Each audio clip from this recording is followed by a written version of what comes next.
Ramadan Kareem everyone, I'm Maha Salah from Middle East Monitor, and this year for our Ramadan series we're going to be going back to basics and talk about some of the most popular dishes that are on every Ramadan table. From sambousa to salad to soup and even a dessert, we're going to have every course. I've had so many questions about how to make a lot of the basic recipes, so I thought that this year we can focus on that, especially with people who are either moving out on their own, newlyweds, or even people who have been inspired by lockdown to kind of go into the kitchen and try to make a lot of these recipes. Make sure that you tune in every week for our new episode and leave in the comments below, what is your Ramadan must-have?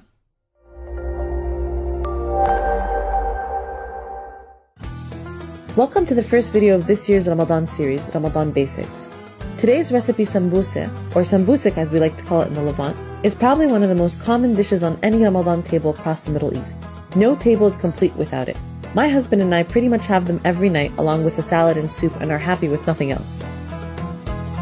Many people are familiar with South Asian samosas and enjoy them with their takeaways, but I was surprised to find that they likely originated in Persia and a poem praising sambusa was written by a Persian poet.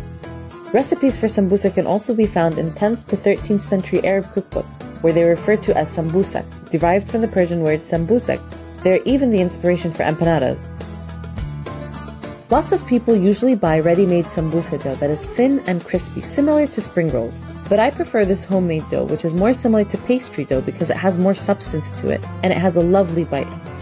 Making the dough couldn't be easier. All you need are a few pantry staples and some elbow grease, and it comes together in just a few minutes.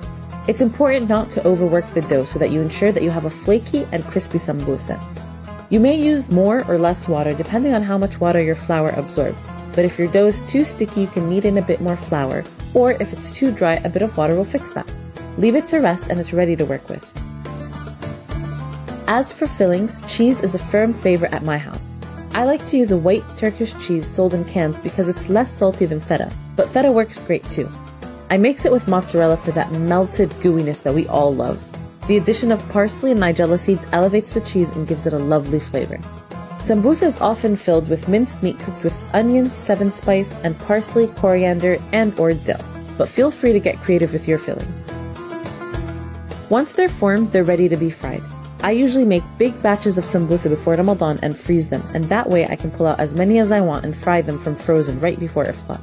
When freezing these, it's best to freeze them uncovered on a baking tray, and once they're hard, you can transfer them to a freezer bag.